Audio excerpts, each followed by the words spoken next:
record straight. You and me, we ain't nothing alike. Let's set the record straight. Those words you say, they hold no weight, they like. Let's set the record straight. You'll never break the...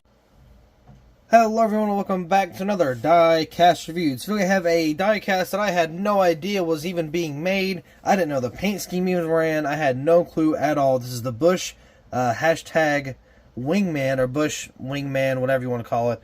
But either way, this was a car that kind of caught me by surprise. I had no clue it even ran, didn't know it was being made, none of that. So I was like, wow, that's pretty awesome. I saw that release and I was like, dude, that's a really nice paint scheme. Definitely going to pick that one up while I can, because I don't know if it's going to be rare or anything, but it's a nice scheme, and I would have liked to have it for at least a little bit, you know, before I decide if I want to give it up or not, but it is a nice scheme. And with it being Harvick's, you know, last year, you know, coming up here soon, well, this is not the last year, but it's on, this year is last year. This car, this paint scheme, is 2022, so it's not the last year, but him coming up on his last year's, I'm sure a lot of Harvick cars are going to go pretty rare if they have not already. So it might be a safe idea just to get this one anyway before you can't get it at all, because everybody's got one, because, you know, Harvick's not racing anymore, this, that, and the other, so I figured I'd go ahead and pick one up while I was able to. But yeah, still a pretty awesome paint scheme though, you know, regarding my just unawareness of this car being ran. Even though I had no hype for it, when I saw it released, I was like, dude, that's pretty awesome, so I figured I would pick it up once again. So the Busch Wingman, not really too sure what the hashtag is, or what that means, but there's a can on the side and it looks really nice. You got a nice mix of white camo and that hunter orange. Looks really good, but I'm kind of skeptical on something. It's a white base car. I've said it thousands of times before. Lionel does not do a good job with the white base cars, because white picks up everything. It picks up every little speck, every little everything, basically.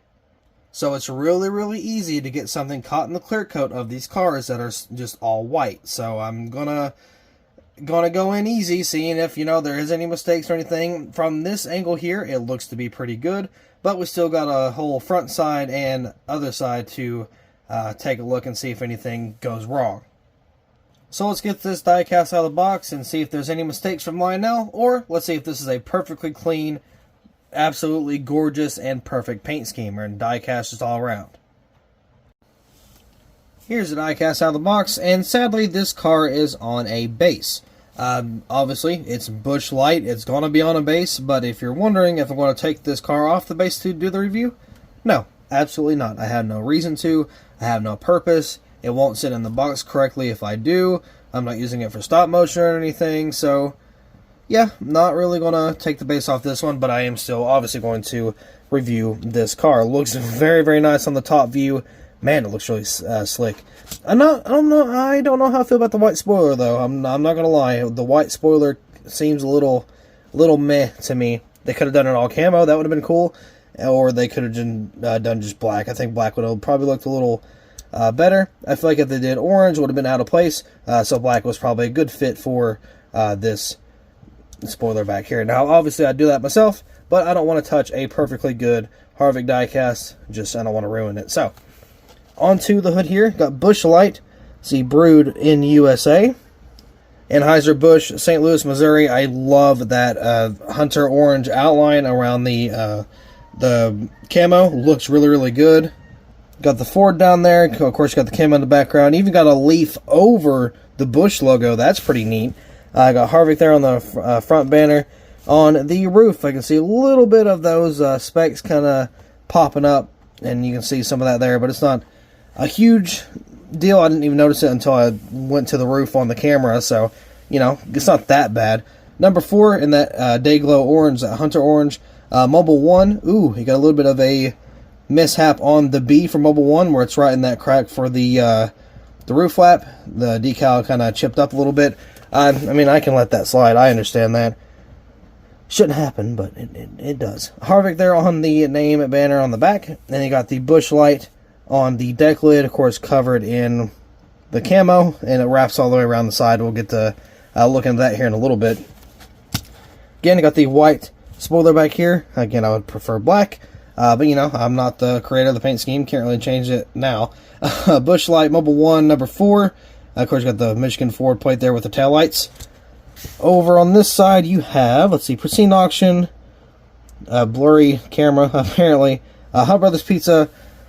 Let's see, we got Gear Wrench, Bush, Wingman. Well, again, I don't know what that is. I also love the black and orange outline, or the black, bottom, and then the orange outline. It goes up to the camo. I really like that. Then they threw in a little bit of white underneath and on top of the orange. God, it looks so good. And of course, they're using a pretty good amount of that extra space that they moved the number forward for. Yeah, looks really good. I wish it was a little bit bigger, just kind of fill in a little more of that space. But they did a pretty darn good job stretching that out to, fill in that advertisement area. So I got to give them props for that. Got the Bush can there. Got the number 4. Kevin Harvick, 2 winter stickers. Can't remember where they came from. I'll probably throw it on the screen here if I don't forget. I may not. I don't know. I got the Ford, Mobile One, Haas, Hunt Brothers, and Rush Truck Centers there. I got a... This is also something I'm not really too sure on. I've seen it a couple times already. Goodyear in blue. Not really sure how I feel about that. I feel like it looked good black. But I don't know. Maybe that's just me. I got the Cup Series logo there. On the front, we got, let's see, the number 4. So you got the headlight, got Sunoco, got the front end here. That front end actually looks pretty nice. Got the orange and the white mixed with the black, and you can see it kind of blended with the top of the bumper.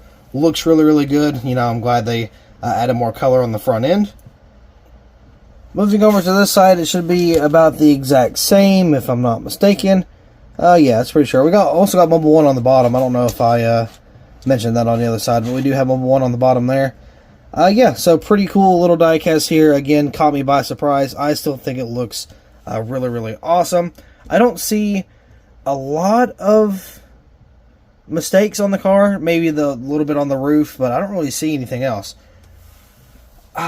Man, I don't know what to give this. I think there's a little bit too much white, but at the same time, I don't know what else we could throw on there to kind of, like, even it out a little bit. You know what that means? Or, you know what that means. You know what I'm saying?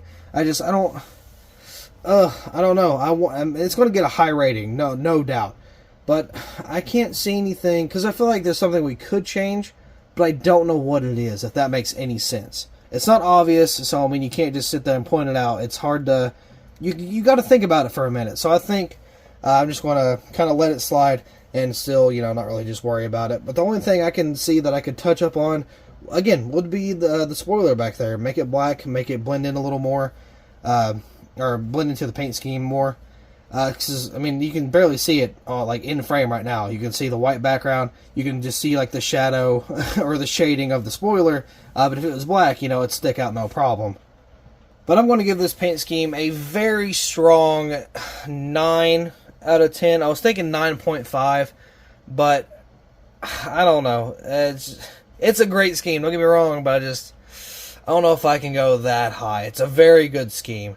Again, maybe if I had the black spoiler, it'd be a 9.5, but I don't know what I could really do else. I mean, there's the Goodyear. We could change the black. That would be nice too, but that wouldn't bump it up anymore. That'd be still a 9.5 for me. But either way, yeah, still a pretty freaking awesome car. I'm glad to have it in my collection.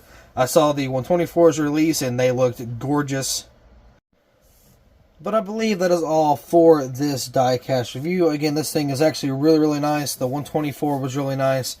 I thought about getting the 124, but I'm like, nah, I mean, I don't have room for it. It's just, I don't know, it's not that great. I'm going to just get the 2023 North Wilkesboro. Is that where you ran that 29 car? I'm just going to get that one instead. But yeah, so still pretty awesome paint scheme, a very awesome car. Harvick's days are winding down, unfortunately, in terms of his racing career. So, I'm sure a lot of these cars are going to go rare pretty fast. But until then, we're going to keep this one for as long as we can until we get bored of it. But I think it's going to be quite some time before I even consider letting this thing go. It's that good. With that being said, I do believe that will be all for this diecast review. So once again, thank you all so much for watching. I really hope you all enjoyed. And I will see you all in the next video. Everything that I ever worked for, I'ma keep on pushing till